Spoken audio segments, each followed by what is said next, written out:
ॐ भद्रं कर्णेभिः शृणुयामदेवाः भद्रं पश्येमाक्षभिर्यजत्राः स्थिरैरङ्गैः स्तुष्टुवागुंसस्तनूभिः व्यशेमदेवहितं यदायुः स्वस्ति न इन्द्रो वृद्धश्रवाः स्वस्ति नः पूषा विश्ववेदाः स्वस्ति नस्तार्क्ष्यो अरिष्टनेमिः स्वस्ति नो बृहस्पतिर्दधातु ॐ शान्ति शान्ति शान्तिः ॐ सहना भवतु सहनौ भुनक्तु सह वीर्यं करवावहै तेजस्विनावधीतमस्तु मा विद्विषावहै ॐ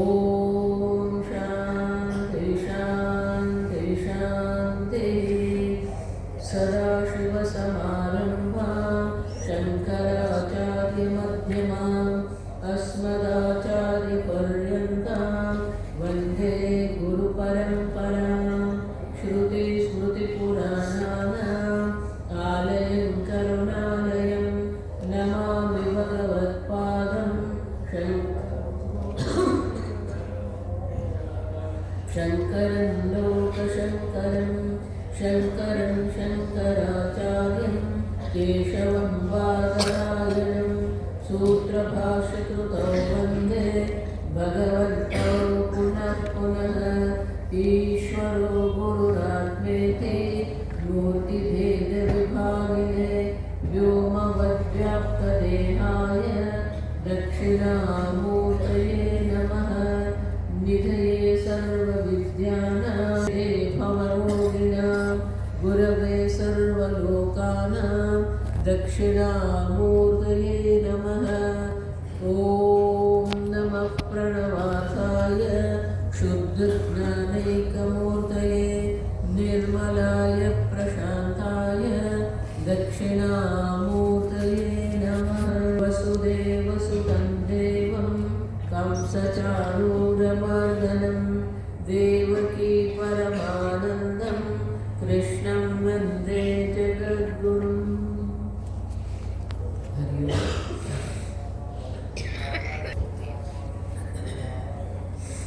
मालवीय के उपनिषद का प्रथम मंत्र मैं करूँगी, आप अनुसरण करें। ओम इति तत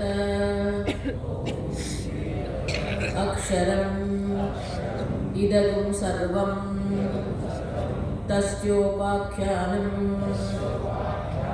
भूतं भवत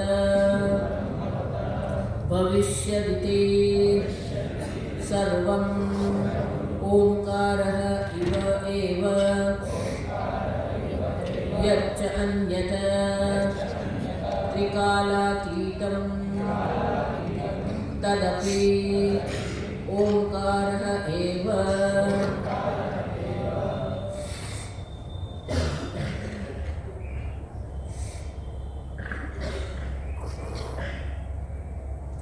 ओम इति एतत्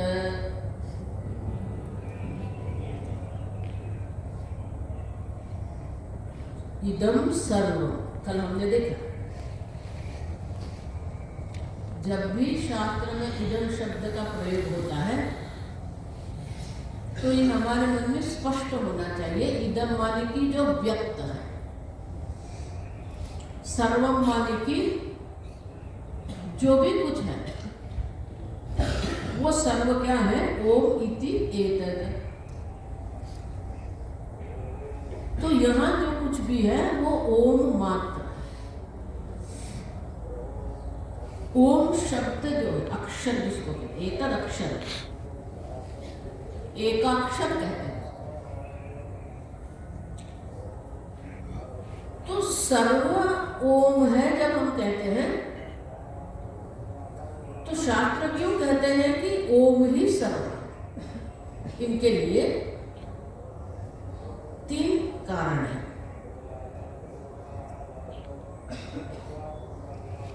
ये संपूर्ण जगत जो है वो नाम रूप मात्र है। कल हमने देखा ना, अस्ति भाति प्रिय नाम रूपम पंचकम, है ना। तो ये संपूर्ण जगत जो है वो नाम रूप है। प्रत्येक रूप का एक नाम है और नाम जो है वो शब्द है, पद शास्त्र में। प्रत्येक पद जो है वो अक्षर के बने हुए हैं, अक्षर वर्ण के बने हुए हैं, है ना। वर्ण है, वर्ण से ही पद बनता है, पद से वाक्य बनते हैं।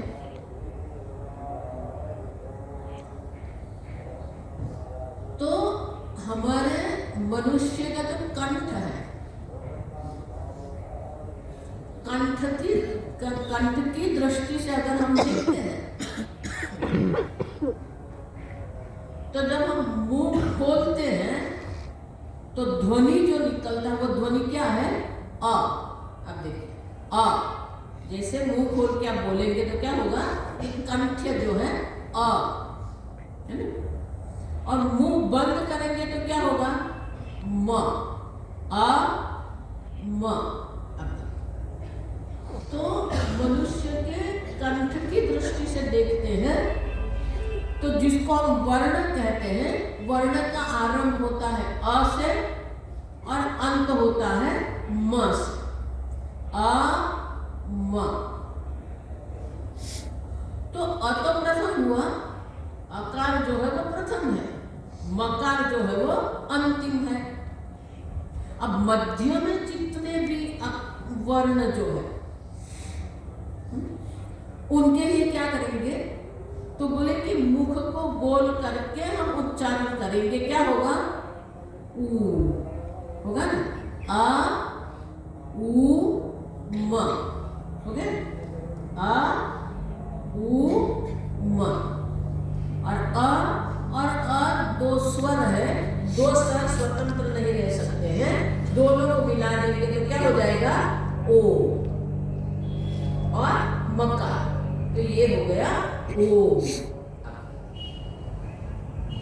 तो अ, उ और म, अकार, उकार और मकार, ये सर्व वर्ण जिसको कहते हैं वो वर्ण का प्रतिनिधित्व करते हैं। और इसीलिए नाम की दृष्टि से भी देखते हैं तो सर्व वर्ण से ही ये नाम की उत्पत्ति हुई और इसीलिए ओम जो है सर्वनाम है। समझ में आ गया? अब रूप की दृष्टि से देखते हैं तो कल जो हमने देखा कि आकार जागृत है, उकार स्वप्न है और मकार सुषुप्ति है। तो रूप की दृष्टि से जो हम देखते हैं तो हमारी अवस्था जो है वो ओंकार मात्र। तो ओंकार जो है वो सर्वनाम रूप है। अब यहां देखिए, यहां दो बात।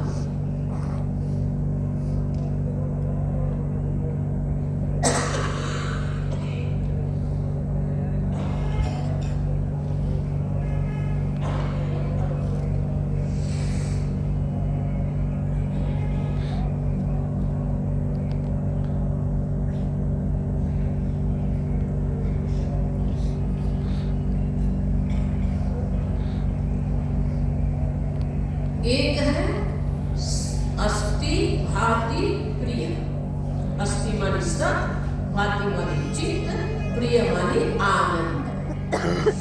और दूसरा है नाम और रूप। तो ओम जो है वो अस्ति भाति प्रिय भी है, सच्चित आनंद भी है और ओम जो है वो नाम रूप भी ओम ही है। माने कि जो अव्यक्त है वो भी ओंकार है, जो व्यक्त है वो भी ओंकार ही है। तभी सर्व बनेगा। आप समझ लीजिए, सर्व जब हम कहते हैं तो जो अव्यक्त है, जो सच्चिदानंद है वो भी ओंकार है व्यक्त नाम रूप है वो भी ओमकार मात्र है। माने कि व्यक्त अव्यक्त जो है, जिस प्रकार से वृक्ष जो होता है, वट वृक्ष जो है, तो उनका जो बीज जो होता है उसको कांड कहते हैं क्योंकि बहुत छोटा होता है। सरसों के दाने से भी बहुत छोटा सा वटक कांड उसको कहते हैं। बैंगन ट्री जो होता है वटक कांड उसको कहते हैं। वो कांड जो है, वटक कांड जो है वो अव्यक्त अवस्था है। उससे क्या होता है, संपूर्ण वट वृक्ष जो है वो व्यक्त होता है।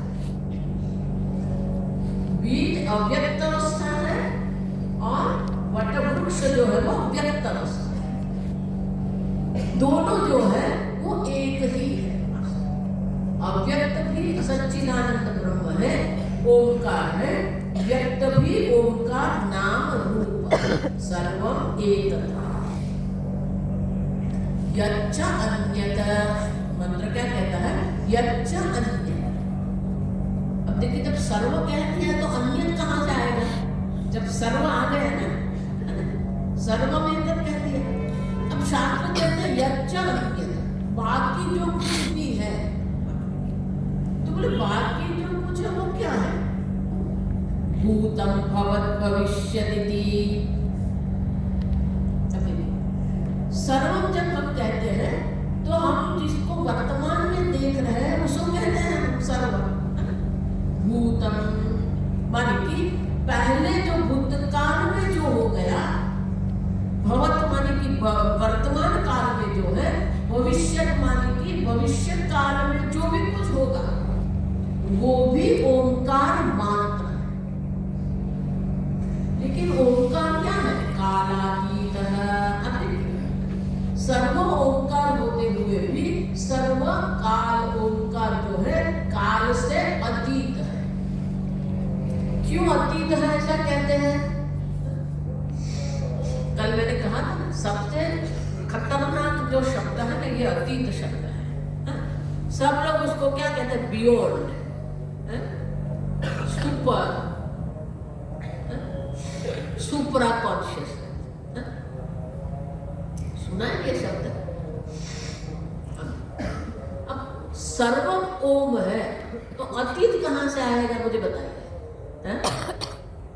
फिर भी कहा कालातीत है, क्यों? आप देखिए अतीत शब्द का अर्थ क्या है। कल हमने देखा घड़ा और मिट्टी है ना, तो घड़े का उपादान कारण जो है वो मिट्टी है, क्योंकि मिट्टी से ही घड़ा बनता है। मटीरियल कॉज, द्रव्य कारण। तो घड़ा का मिट्टी से भिन्न कोई अस्तित्व है? अगर मैं आपको कहूं घड़ा का चिंतन करो, मिट्टी का द्रव्य का चिंतन मत करो, हो सकता है? शर्ट का चिंतन करो, कपड़े का चिंतन मत करो। तरंग का चिंतन करो, जल का चिंतन मत करो, हो सकता है? इसका अर्थ क्या हुआ? घड़े को अपने अस्तित्व के लिए किस पर आधार रखना पड़ता है? मिट्टी पर आधार रखना पड़ता है। और इसीलिए मिट्टी से भिन्न घड़ा नाम की कोई वस्तु नहीं है। ठीक है? तो जहां जहां घड़ा है वहां मिट्टी है। लेकिन उल्टा कर सकते हैं, अंग्रेजी में वाइस वर्सा कहते हैं, जहां जहां मिट्टी है वहां वहां घड़ा है, ऐसा कह सकते हैं? नहीं। इसका अर्थ क्या हुआ? घड़ा मिट्टी है, मिट्टी घड़ा नहीं है। समझ में आया? घड़ा मिट्टी है, मिट्टी घड़ा नहीं। तो इसको कहते हैं अतीत। मिट्टी घड़े से पर है। समझ में आ गया? क्यों घड़े से पर है? क्योंकि मिट्टी में गड़ा है ही। आप समझो, वेदांत इज अ मैजिक, ये जादू है वेदांत। आप देखिए, ये पात्र है, तो ये पात्र जब हम कहते हैं तो ये पात्र का जो द्रव्य है वो ताम्र है, कॉपर। अब ये जो पात्र जिसको हम कहते हैं, तो किसी भी वस्तु के दर्शन के लिए, ज्ञान के लिए हमारे पास 5 ज्ञानेंद्रियां है ना। अच्छा, पहले का है ज्ञानेंद्रिय हमारी श्रोत्रेंद्रिय। आवाज आई? ये ध्वनि है। फिर ये स्पर्श है, ये रूप है, उसका एक स्वाद होता है और उसकी एक गंध होती है। हुआ?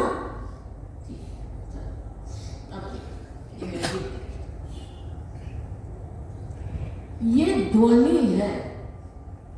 ये ध्वनि पात्र की ध्वनि है या ताम्र की ध्वनि है?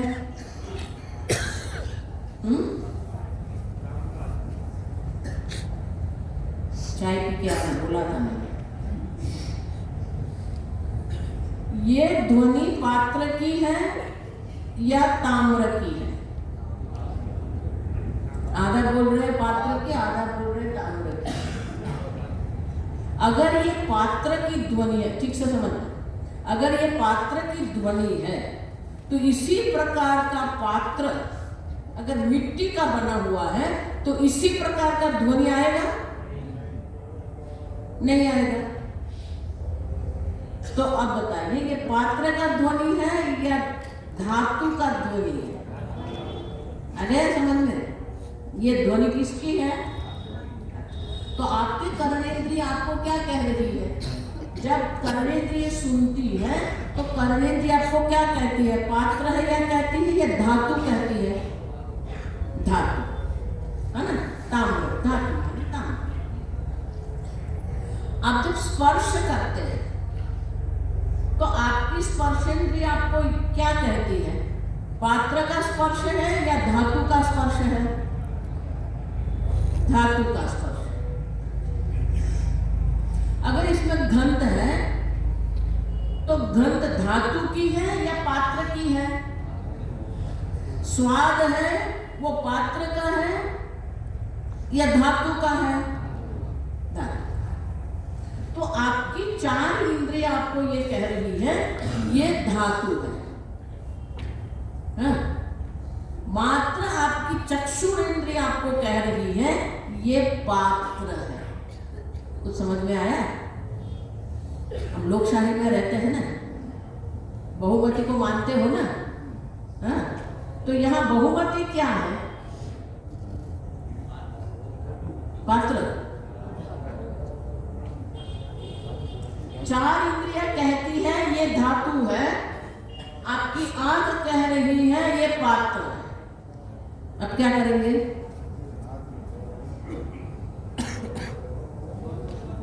अब बताइए, पात्र कहाँ है? ये पात्र है या धातु है? धातु। समझ में आया कुछ? है? ये धातु है।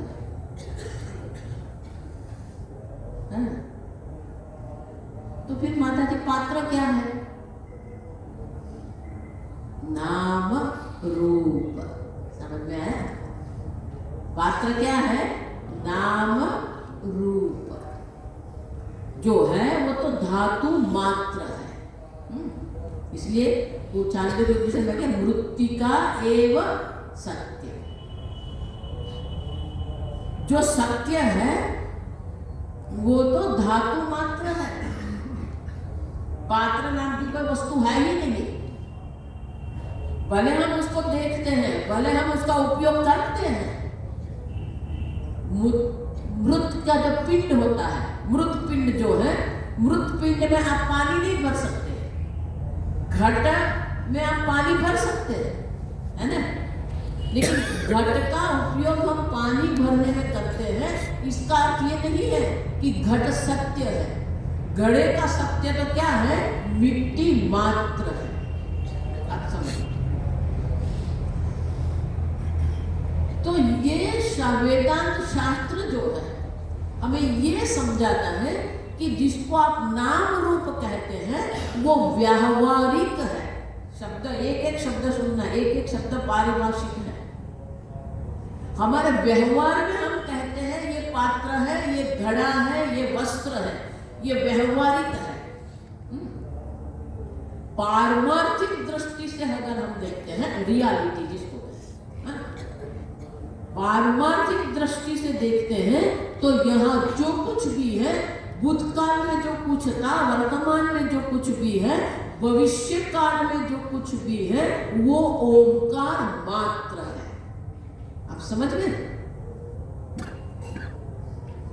अब आगे, अब ओम जिसको हम कहते हैं, या अ, अकार, उकार, मकार हम जिसको कहते हैं, वो ध्वनि है।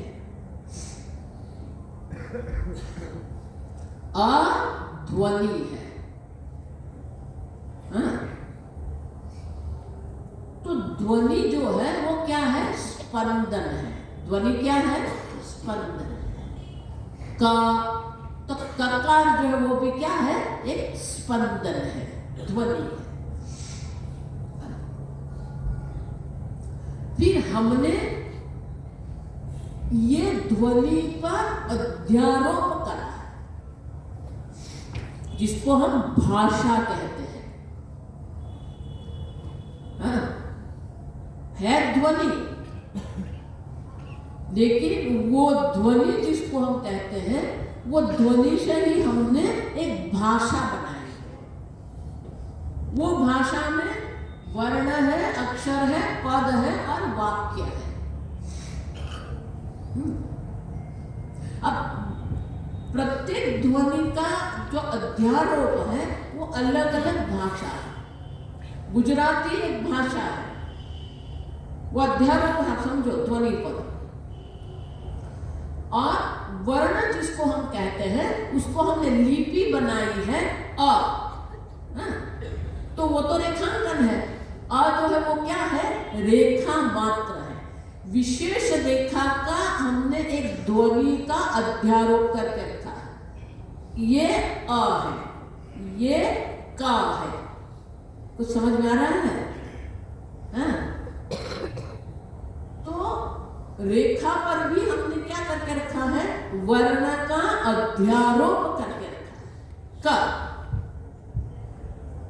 क, म, ल।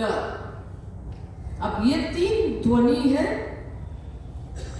वो ध्वनि को क, म, ल,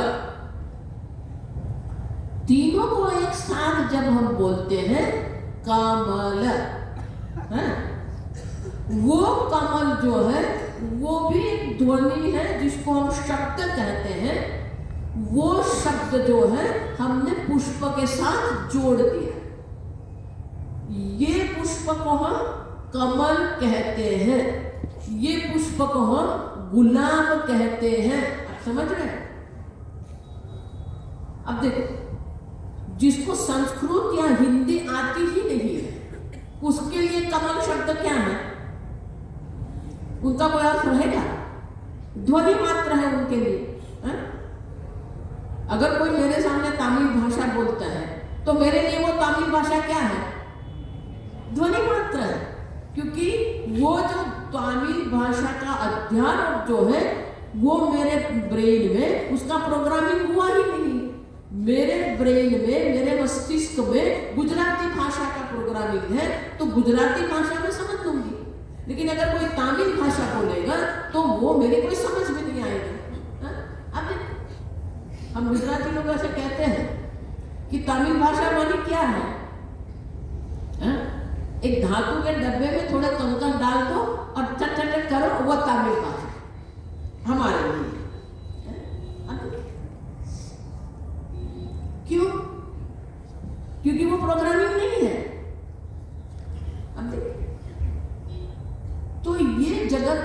जो भी कुछ है, आप उसको भाषा कहो या नाम कहो या रूप कहो, वो ध्वनि मात्र है। फिर हमने उसको भाषा बनाया, फिर हमने उसको वर्ण बनाया, अक्षर बनाया, पद बनाया, वाक्य बनाए, अर्थ बनाए। अब देखिए, तो संपूर्ण जगत जो है वो ध्वनि मात्र है, स्पंदन। हमारे काश्मीरी शैविज्म जो है ना, कश्यप ऋषि की वो भूमि है। काश्मीर जो है वो क्या है? कश्यप ऋषि की भूमि। नर्मदा तट जो है वो भृगु ऋषि की भूमि है।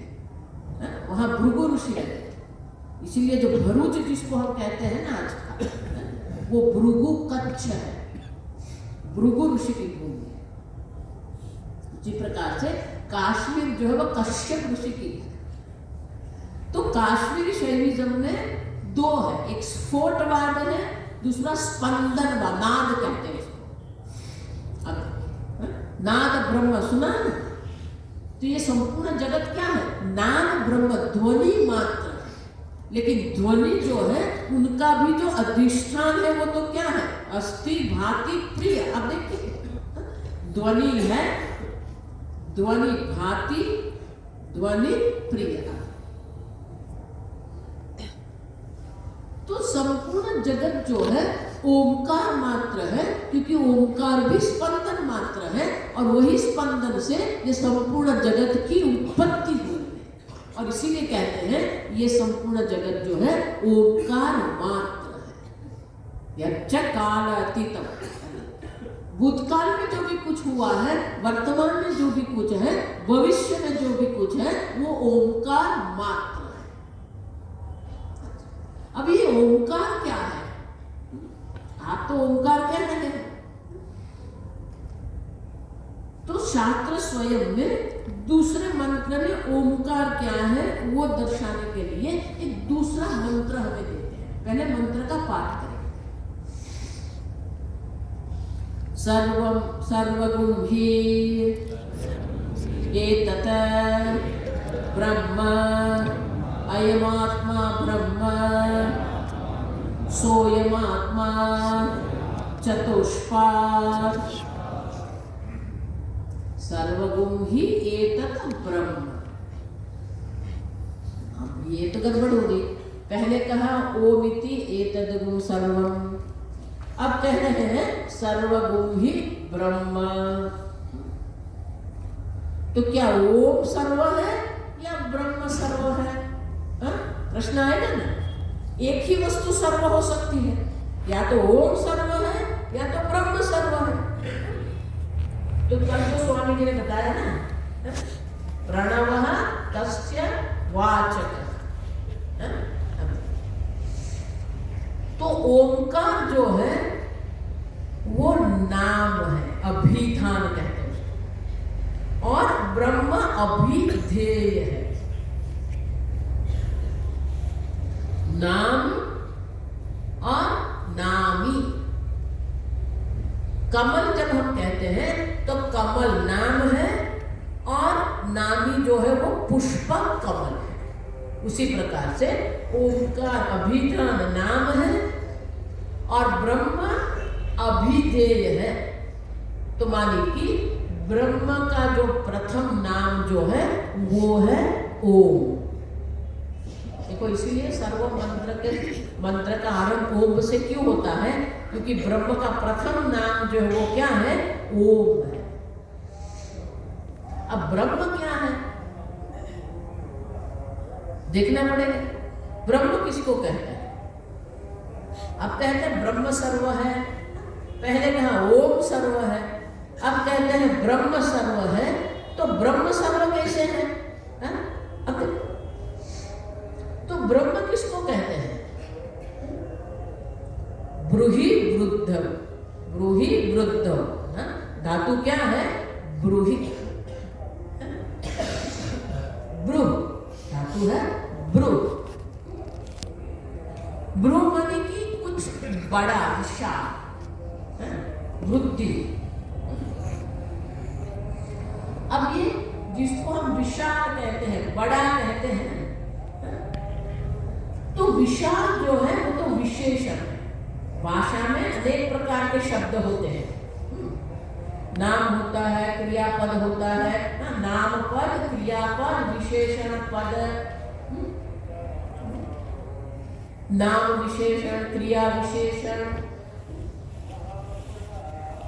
तो विशेषण हम जिसको कहते हैं वो विशेषण जो है वो किसी विशेष प्रकार के वस्तु का नाम नहीं है। आप समझो,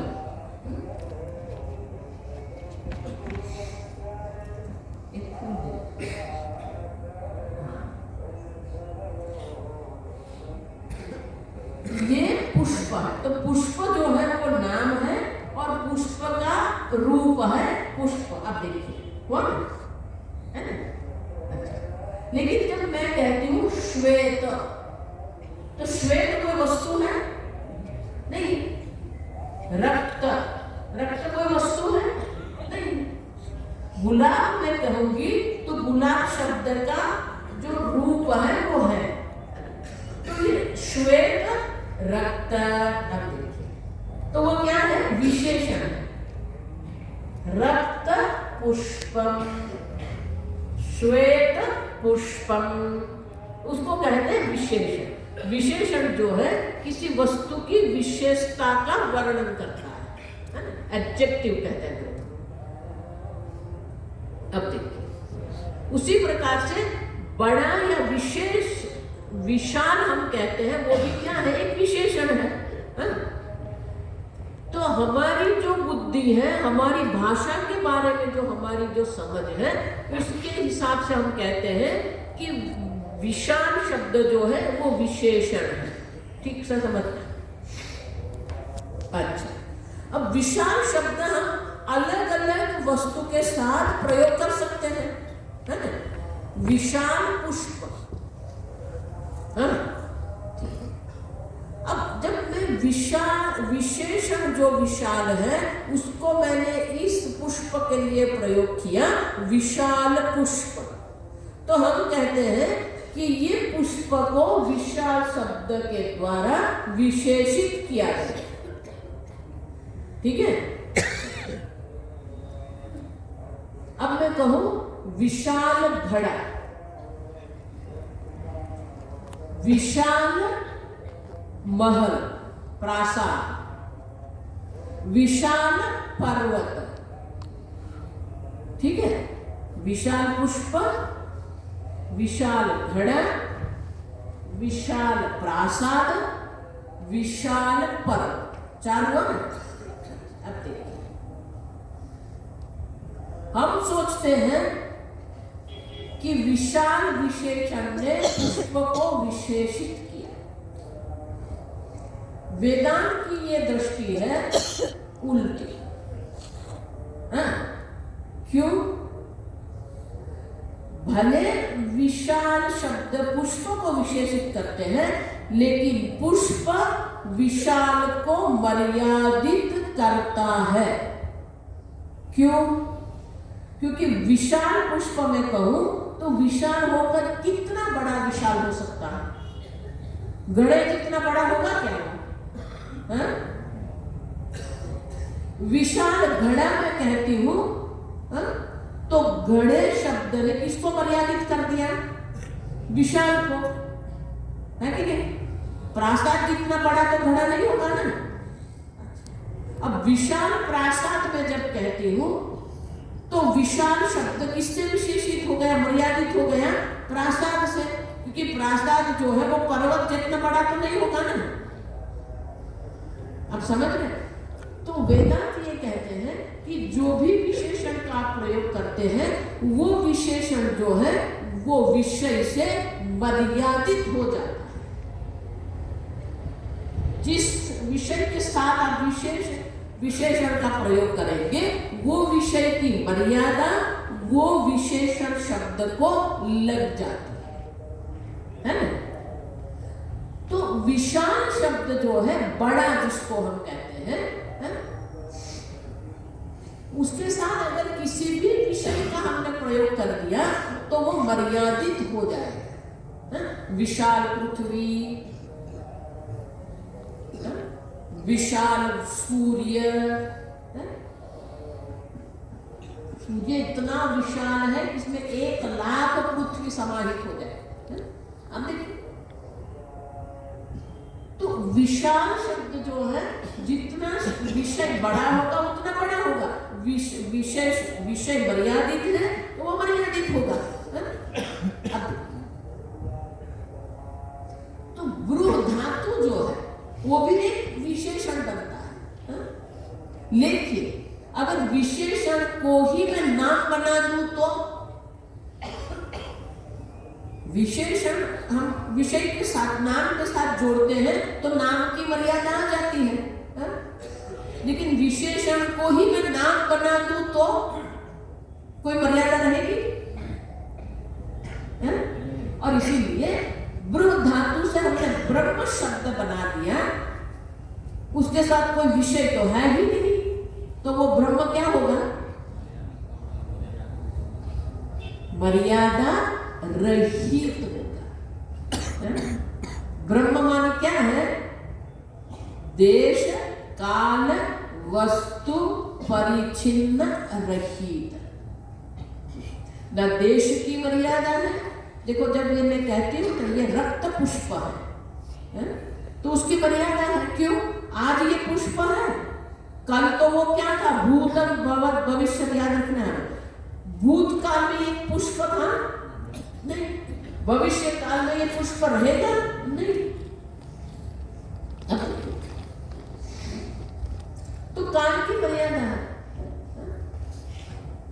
देश की मर्यादा है। पुष्प मेरे हाथ में है, यहाँ टेबल पर नहीं है, तो देश की मर्यादा है। वस्तु की मर्यादा है, ये गुलाब है, ये सेवंती नहीं है, तो वस्तु की मर्यादा हो गई। तो जब हम विशेषण को ही नाम बना देते हैं तो न देश की मर्यादा रहेगी, न काल की मर्यादा रहेगी, न वस्तु की मर्यादा रहेगी। तो जो देश काल वस्तु अपरिच्छिन्न जो है उसको कहते हैं ब्रह्म। ब्रह्म माने क्या है?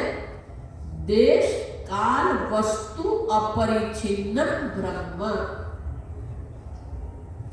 कोई मर्यादा नहीं, न देश की मर्यादा है, न काल की मर्यादा है, न वस्तु की मर्यादा है। और इसीलिए ये ब्रह्म क्या है? ब्रह्म सर्वम ही एतत् ब्रह्म। अब जो अनंत है, इनके लिए एक शब्द का प्रयोग करते हैं, क्या है वो? अनंत है। सत्यम ज्ञानम अनंतम ब्रह्म। तो ब्रह्म अनंत है। अब अनंत ब्रह्म जब हम कहते हैं तो हमारे मन में यह आएगा कि ब्रह्म नाम की कोई वस्तु है जो अनंत है।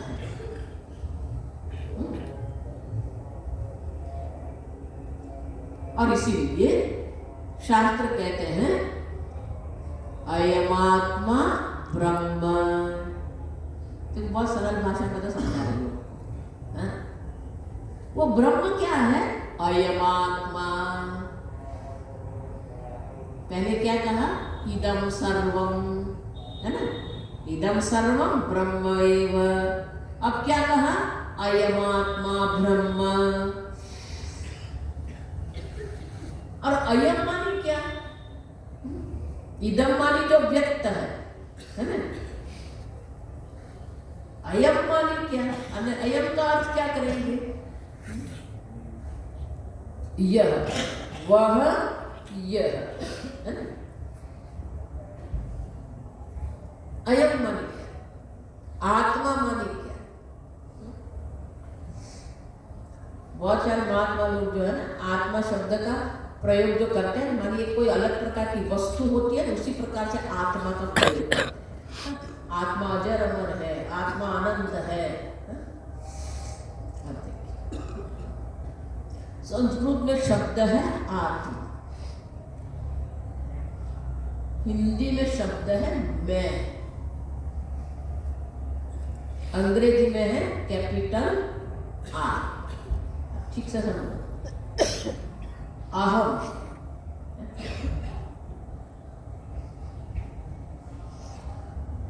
आत्मा जो है वो मैं हूं, अहम अस्मि, कलम में लिखा। तो उसको आत्मा क्यों कहते हो? अहम बोलो ना, है? ये आत्मा शब्द क्यों कहते हैं?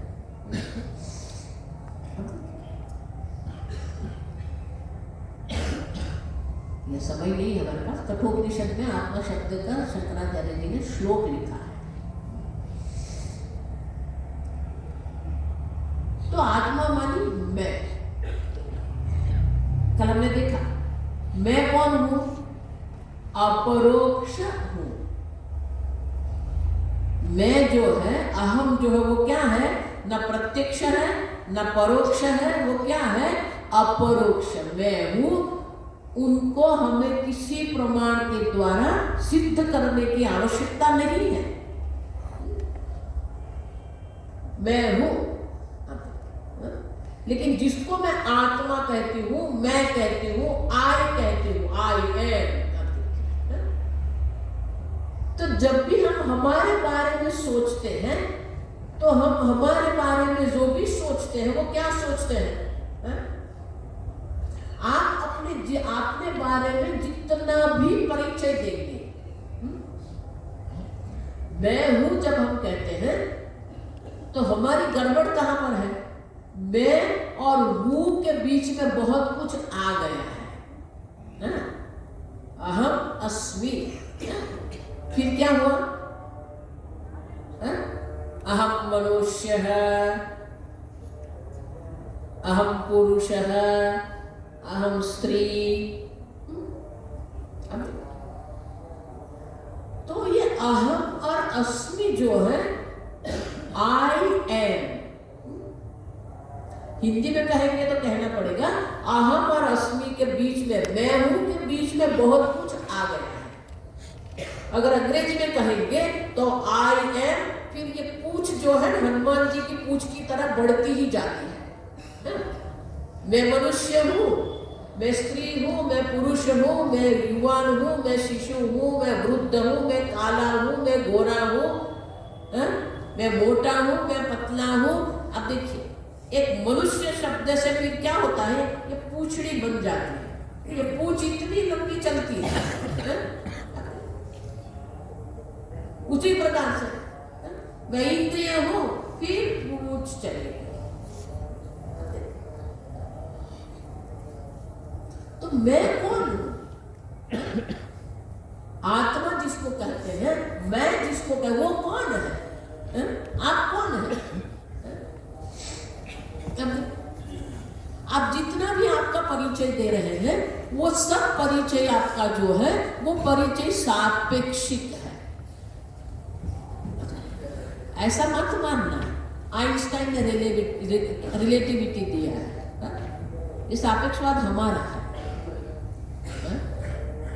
हम कहते हैं आपका जितना भी परिचय है वो सापेक्षिक है। ये पुष्पा आप जिसको कहते हैं वो सापेक्षिक है। अब देखिए, तो हम सापेक्षिक तो हम जानते हैं, हमें किसी को पढ़ाने, किसी के पास पढ़ने की आवश्यकता नहीं है। आप जितना भी आपका परिचय देते, बात यह है कि आप कौन है? अब देखिए,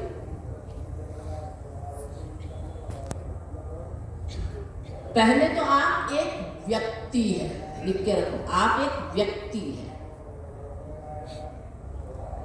जो अनेक प्रकार के नाम और रूप को पकड़ के बैठे। मैं बहन हूं, मैं माता हूं, मैं पिता हूं, मैं इंजीनियर हूं, मैं डॉक्टर हूं। लेकिन जो मूल व्यक्ति, जो कोर पर्सन जिसको हम अंग्रेजी में कहते हैं, वो मूल व्यक्ति जो है वो कौन है? अब सोचो, हम आए ना तब आप पाठ करेंगे, शुद्ध चैतन्य रूपोहम। पाठ किया ना? तो आप जिसको आई, मैं कहते हैं। वो मैं क्या है? शुद्ध चैतन्य रूपोहम। आप जो चैतन्य है, कल हमने देखा, आप जो चैतन्य जो है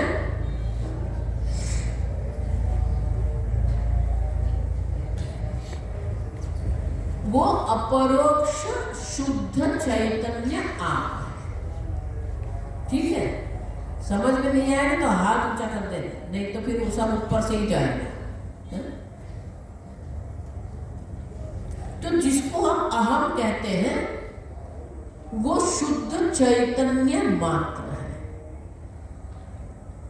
अब चैतन्य किसको कहते हैं? जो स्वतः सिद्ध स्वप्रकाश है उसे चैतन्य कहते हैं। स्वतः सिद्ध माने कि सिद्ध करने की आवश्यकता नहीं है, और स्वप्रकाश माने कि अन्य कोई प्रकाश से प्रकाशित करने की आवश्यकता नहीं। आप स्वतः सिद्ध स्वप्रकाश शुद्ध चैतन्य आत्मा।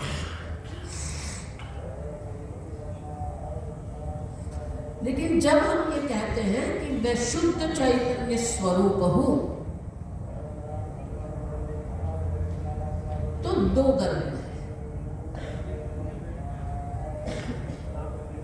पहली गड़बड़ ये है कि जब भी हम कहते हैं मैं शुद्ध चैतन्य स्वरूप हूं, तो वो शुद्ध चैतन्य स्वरूप मैं जो है वो ये शरीर से मर्यादित है कि नहीं है?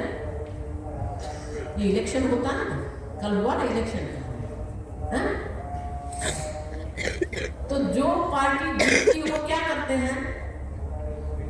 करते देखा है ना, वी फॉर विक्टरी।